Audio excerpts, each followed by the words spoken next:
welcome back. We're going to pick up kind of where we left off. I know I already posted videos 1, 2, and 4. So this is video 3. And video 4 was on cerebral palsy. So I want to touch on the certified occupational therapy assistant, and then we'll skip ahead to creatine phosphokinase and go on down from there. So for the certified occupational therapy assistant, this is all capital COTA, and it's all capitals because it's a name designation for a type of job.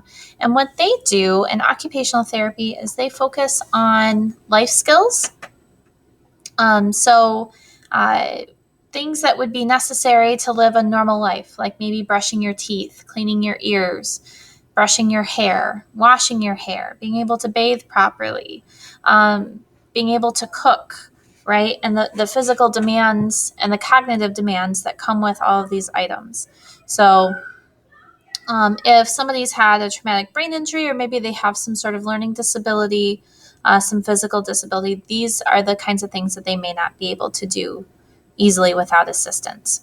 Okay, so the COTA, the occupational therapy assistant, is the person that carries out the exercises that the occupational therapist deems are important to help that person become more functional in these activities of daily living. So if you remember that abbreviation from the first chart, ADL.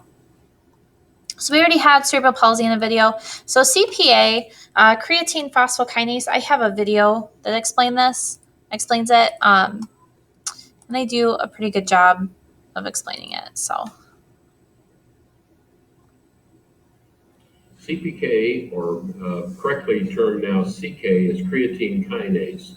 That's a enzyme and protein that's in high concentration inside muscle cells. So if the muscle cells are inflamed or broken down in any way, the CK from inside the muscle cell trickles out into the bloodstream and can be measured there with a standard blood test. And the test is called either a CK, or in older terms it was called CPK. It's a measure of muscle breakdown, and it may also give some information about nerve disorders of the nerve that goes to the muscle.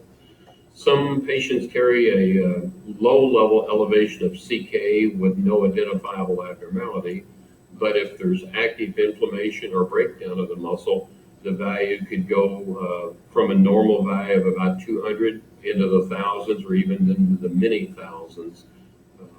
So it's a test that's helpful for evaluating patients that have weakness, cramps, fatigability. okay. So ultimately, phosphokinase, it's a protein that is inside of your muscle cells. When your muscle cells break down, they go into the bloodstream, and this is just a test that measures what it is in your bloodstream.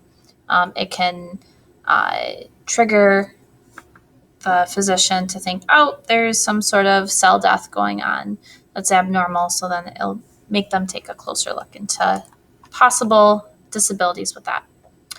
CPR, cardiopulmonary resuscitation. So this is what we're doing right now in class. Cardio refers to the heart, pulmonary refers to the lungs, and to resuscitate means to bring back to life. So you're reviving the heart and the lungs in that procedure through compressions and ventilations.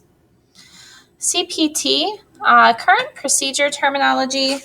This has to do with billing codes. So all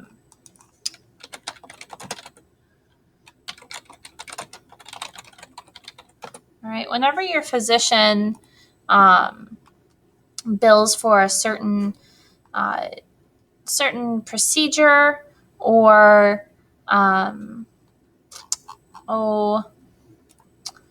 certain procedure, or they're trying to get reimbursement from your insurance company, they go based off of codes. Like every surgery, every procedure has an identifier code attached to it to be able to bill. Because we may call these just slightly different words for these procedures, and these literally allow us to bill for the procedure, right? So it's not like an ICD code, which is the diagnostic code. Like autism, if you're diagnosed with autism, it's a certain diagnostic code. But the kind of therapy you would receive for the autism would be a procedural code, and that would be a CPT. So, current procedure terminology. CRTT, Certified Respiratory Therapy Technician. So they work under a respiratory therapist, and they help carry out breathing treatments. They do respiratory tests to see where patients rate on a scale to see if they need therapy or if they need a breathing treatment, that kind of thing.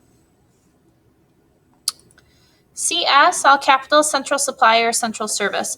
So this is the support services in, like, say, a larger facility that is in charge of all of the inventory of, say, a hospital or a hospital floor or a clinic, that kind of thing. CNS, this is culture and sensitivity. So as a part of allied health, you'll learn some culture and sensitivity training. And it's really important when you deal with the general population to understand where they come from. Okay, is something that they're doing part of their background, part of their culture? Okay, or are they acting within the norms of their culture, or is it abnormal for them to act like that? So, also, is it appropriate for you to greet somebody by shaking their hand? Would it be better to bow, like Eastern cultures tend to bow as opposed to shake hands? In Islam, a lot of females are not able to shake the hand of a male counterpart. So I've seen many of my students, instead of shaking hands, they'll put their hand on their chest. And that's a culture, that's a background thing. That's not a, I'm being disrespectful because I don't want to shake your hand thing. But some people, if they don't understand the background of that kind of individual, they may not understand that that is a sign of respect as opposed to a sign of disrespect. So also, Starbucks, I think it was a couple years ago, got sued by an African-American gentleman that had come into one of their establishments, and he was waiting for his friend to join him. And so he wasn't ordering anything yet. Well, the manager basically said he needed to order something or leave, and even though the guy was just being polite. And the guy sued Starbucks and won because they deemed there was some discrimination there. So CNS is very important in the medical field. It helps avoid lawsuits, and it helps you be able to treat and identify problems with your patients a lot better. CSF, this is cerebral spinal fluid. So CSF has a lot of functions. It is the protection for your brain and your spinal cord. It's the fluid that your brain and your spinal cord floats in. And it also helps enhance the conductivity of your nerve fibers. So it's very important. And its main function is to provide support and protection for your nervous system, your central nervous system. Central supply room. So this is where, maybe the inventory of a clinic or a hospital would house their equipment or their supplies. Central supply room. It's a location. Certified surgical technologists. These are individuals that are trained in a certificate program to assist in surgery. So they'll assist surgical nurses and surgeons, make sure they maintain a sterile surgical field and that all of the utensils and tools are sterilized properly and cleaned up prior to the surgery as well as after. CT, computerized tomography. So we learned this a little bit with a CAT scan, computerized axial tomography. When it's an axial tomography, that's where they actually use it on a human being, because you can use a CT scan on anything. It's basically a bunch of x-rays all done at once to give a contrast image to be able to identify the different parts. Okay. Cu, this is for copper. Copper is an element of the periodic table, and we can kind of get a good idea that this is what it is because it's a capital and then a lowercase. So notice that it's not CO. right? But it's CU. So that's something to keep in mind, to remember that.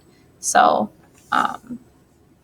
we use copper in some medical devices like IUDs, which are intrauterine devices. Those are a form of birth control that go up through the uterus into the oviducts. And the copper one in particular does not have hormones.